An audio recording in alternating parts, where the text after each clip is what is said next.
Hello everyone, welcome back to our channel. Today we are going to explain the solution of TGT Science 2020 Physics questions. First question is electromagnetic waves are transverse in nature is evident by reflection, polarization, interference, diffraction. तो इसमें हम क्या करेंगे, पहले सभी की definition देखेंगे क्या है। तो सबसे पहले है हमारा रिफ्लेक्शन। तो रिफ्लेक्शन क्या होता है? Reflection of a wave is the changing the direction of a wave in the same medium with the same angle with the normal as that of the angle of incidence but in the opposite direction. Interference क्या है? दो wave super impose करके जो नई wave बनेगी उसका amplitude या तो ज़्यादा होगा या कम होगा, जो एक्चुअल में जो स्टार्टिंग में हमारे पास टू वेव्स थी उनसे। डिफ्रैक्शन क्या होता है? The phenomena in which a wave bends from the edge of an object is known as diffraction of wave. From the above definition one can conclude that this gives the evidence of wave nature, not about the transverse in nature. Transverse waves क्या होती हैं? जिसमें vibration है वो perpendicular होती है direction of propagation of waves. ठीक है, तो जो लाइट है वो भी एक ट्रांसवर्स वेव है। जो ऑर्डिनरी लाइट है उसका इलेक्ट्रिक फील्ड क्या होता है? सभी डायरेक्शन में होता है, उसको हम बोलेंगे अनपोलराइज लाइट। और जो पोलराइज लाइट होगी उसमें क्या होगा? एक डायरेक्शन में हो जाएगा, which is perpendicular to the propagation of motion. तो ये क्या करेगा? ट्रांसवर्स नेचर को शो कर रहा है। तो हम क्या कह सकते हैं? Polarization is the correct answer. Next question, the horizontal range of a projectile is 4√3 times of its maximum height. What will be the value of its projection angle? 45 degree, 60 degree, 30 degree या 90 degree. तो आपको इस diagram में trajectory बताई हुई है projectile की maximum height और रेंज के साथ। मैक्सिमम हाइट का फॉर्मूला क्या होता है? v² sin square theta upon 2g, और रेंज होती है हमारी v² sin 2 theta divide by g। इसमें हमसे वैल्यू पूछी हुई है प्रोजेक्शन एंगल की, थीटा की वैल्यू क्या होगी। तो कंडीशन हमको गिवन है, range is equal to 4√3 times of height. तो यहाँ पे हम रेंज का फॉर्मूला रख देंगे, वो किसके इक्वल हो जाएगा? 4√3 टाइम्स ऑफ जो मैक्सिमम हाइट है उसके इक्वल। तो यहाँ से हमारे पास थीटा की वैल्यू आ जाएगी 30 डिग्री। तो प्रोजेक्शन एंगल क्या हो जाएगा? 30 degree. Next question, the acceleration of a particle performing simple harmonic motion is 12 centimetre per second square at a distance of 3 centimetre from the equilibrium position. Its time period will be. तो यहाँ पे हमें acceleration और displacement given है और हमसे time period पूछा गया है। सिंपल हार्मोनिक मोशन क्या है? Is a periodic motion where restoring force on moving object directly proportional to object displacement and act towards equilibrium position. तो टाइम पीरियड क्या होता है? 2π/ओमेगा। Here omega is angular velocity. Angular velocity कहाँ से निकालेंगे हम? एक्सीलरेशन और डिस्प्लेसमेंट से। एक्सीलरेशन इज इक्वल टू ओमेगा² एक्स। यहाँ से हमारे पास ओमेगा की वैल्यू आ जाएगी, जिसे हम टाइम पीरियड के फॉर्मूले में पुट कर देंगे। तो यहाँ से हमारे पास टाइम की वैल्यू आ जाएगी पाई। पाई किसके इक्वल होता है? 3.14। तो टाइम पीरियड क्या हो जाएगा? 3.14 second.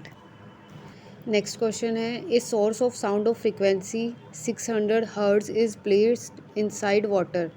The speed of sound in water is 1500 metre per second and in air it is 300 metre per second. The frequency of sound recorded by an observer in air is.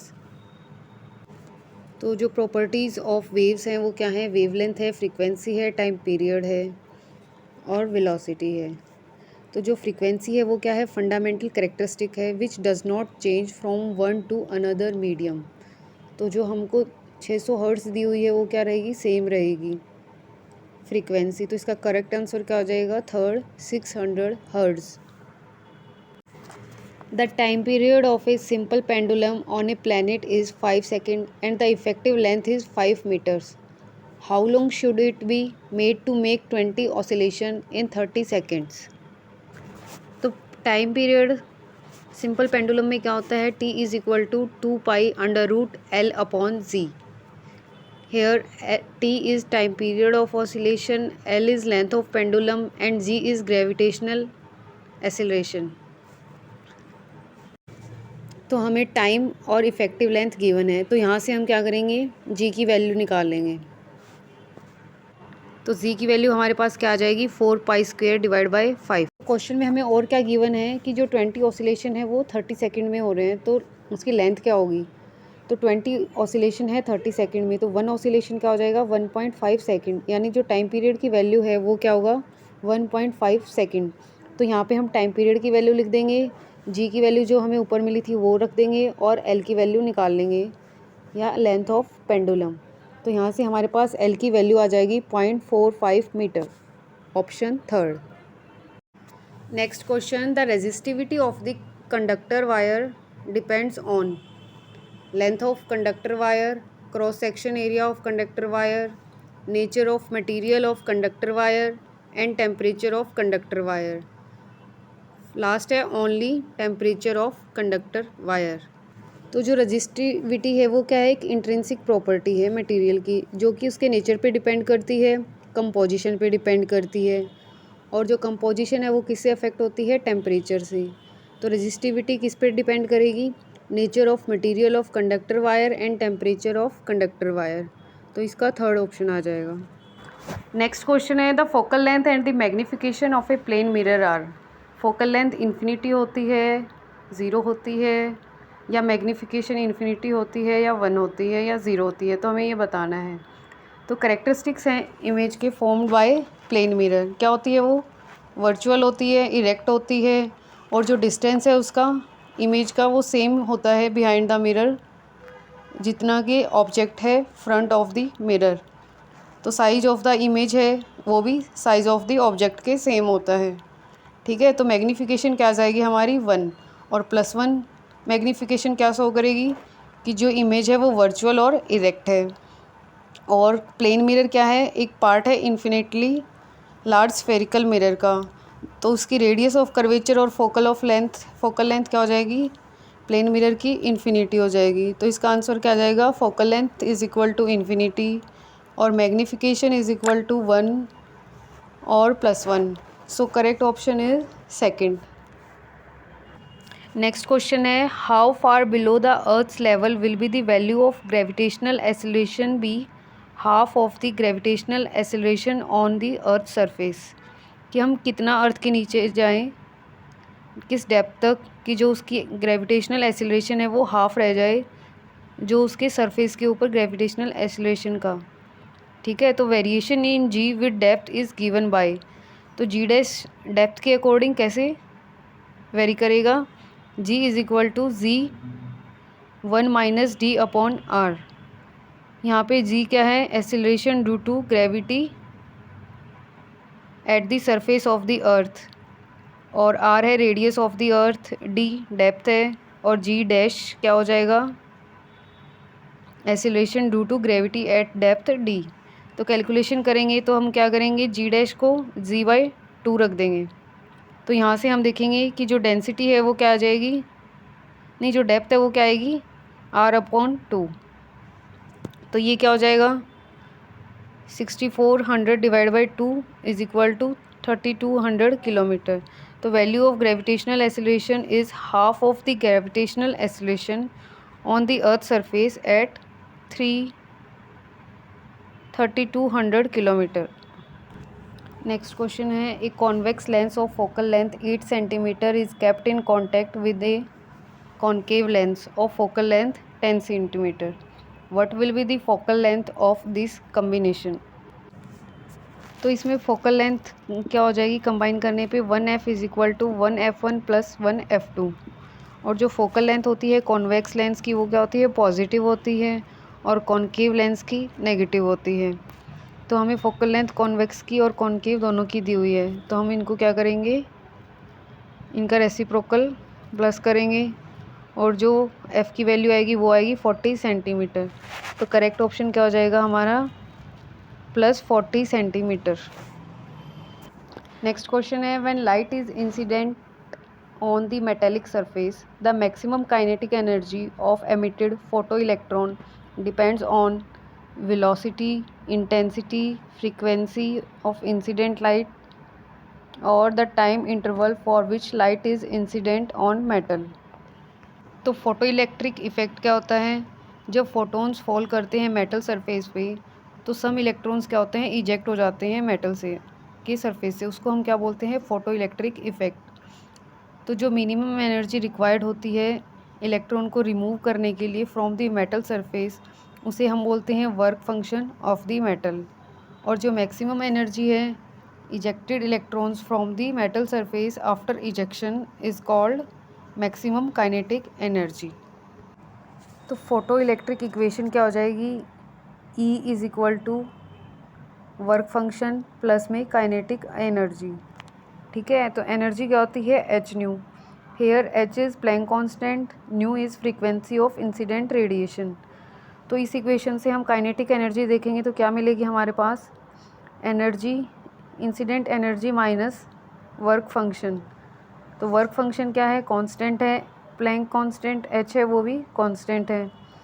तो kinetic energy किस पे depend कर रही है, frequency of incident light पे।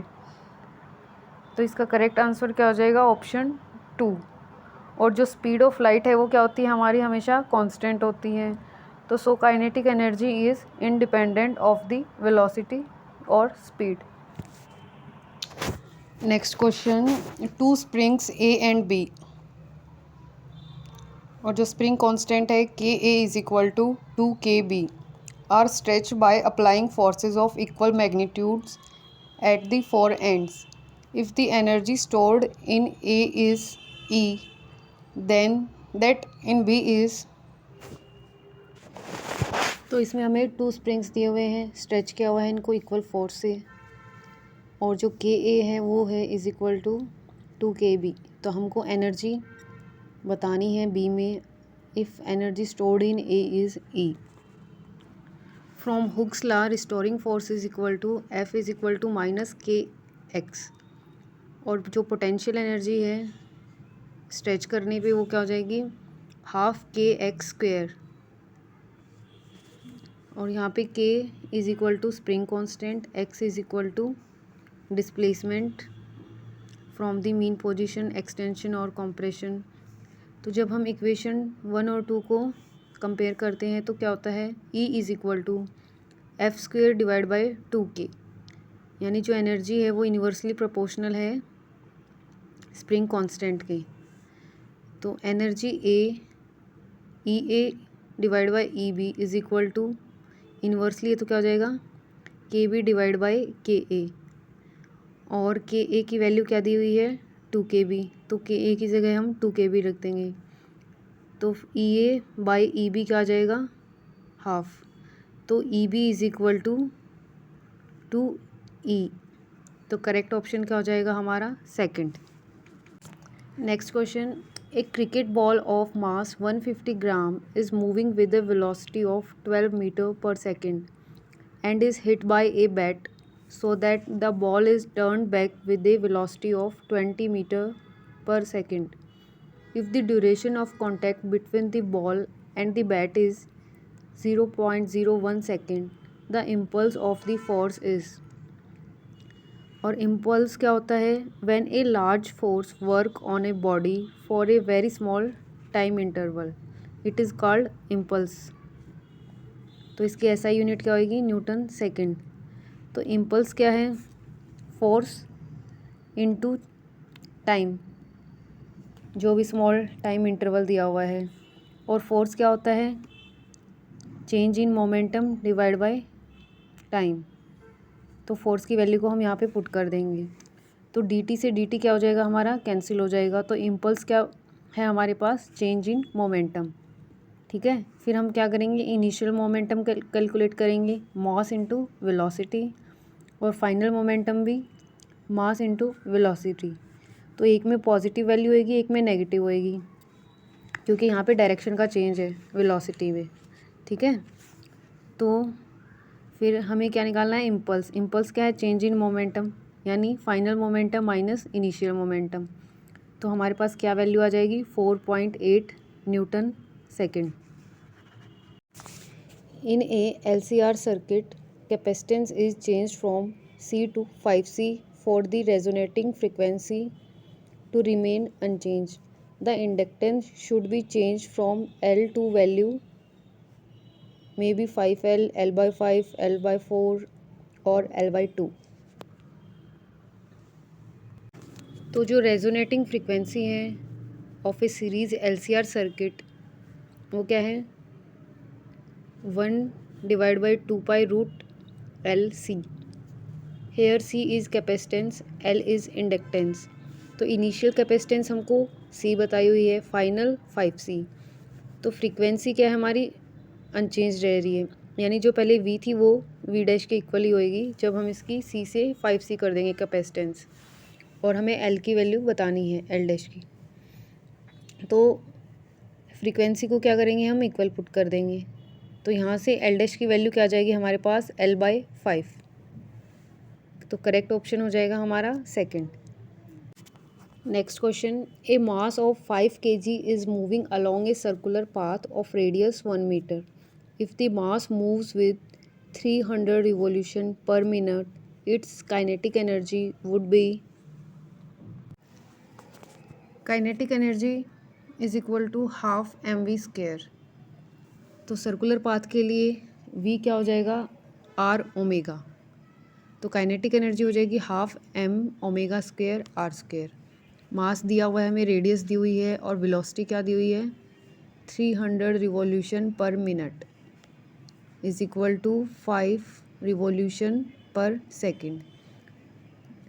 तो 5 revolution per second है, तो 1 रिवॉल्यूशन पर सेकंड क्या होता है 2π। तो 5 रोटेशन पर सेकंड क्या हो जाएगा 10π पर सेकंड। तो ओमेगा क्या है 10π पर सेकंड, और v क्या होता है ओमेगा r।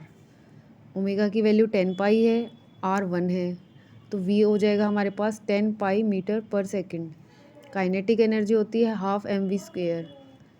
तो हाफ मास है 5, v है यहाँ पे 10π, तो हमारे पास काइनेटिक एनर्जी की वैल्यू आ जाएगी 250π² जूल। तो करेक्ट ऑप्शन हो जाएगा हमारा थर्ड। नेक्स्ट क्वेश्चन है, if the radius of the earth becomes 3 times then what should be the change in density so that the value of g does not change. Radius triple हो गई है, density कैसे change होगी कि g की value same रहे।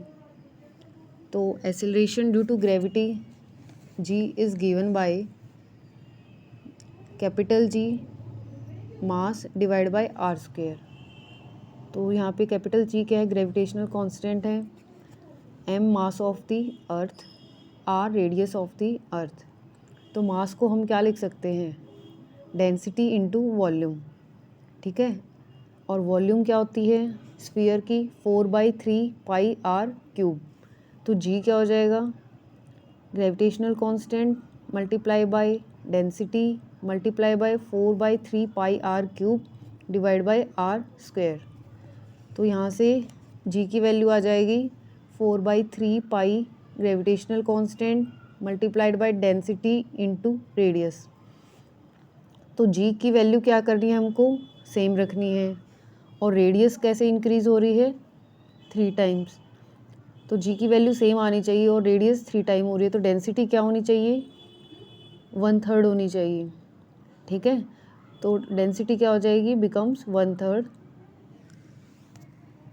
Next question है, the value of carbon resistance is 54 × 10⁻³ ohm. The percentage tolerance is 5%। What is the colour code sequence of carbon resistance. तो to find the value of the register given table is used. तो first digit first band के लिए, second digit second band के लिए, और जो multiplier है वो जो आपको थर्ड रो दी हुई है उसके लिए, और टॉलरेंस का लास्ट वाली रो है। तो आपको फर्स्ट दिया हुआ जैसे 54 × 10⁻³ ओम विथ टॉलरेंस 5%। तो 5 फर्स्ट बैंड में 5 डिजिट कहाँ हैं, ग्रीन पे, 4 डिजिट सेकंड बैंड में कहाँ है, येलो पे, और जो मल्टीप्लायर है इंटू 10⁻³ ऑरेंज कलर के सामने है, और जो 5% टॉलरेंस है वो गोल्ड में। ठीक है, तो हमारा करेक्ट आंसर क्या हो जाएगा, second option, green yellow orange golden bands. Next question, A metallic road when placed in strong magnetic field align itself at right angles to the magnetic field. The nature of the material is diamagnetic, paramagnetic, ferromagnetic, can be ferromagnetic or paramagnetic. Paramagnetic materials characteristically align with and strengthen external magnetic field,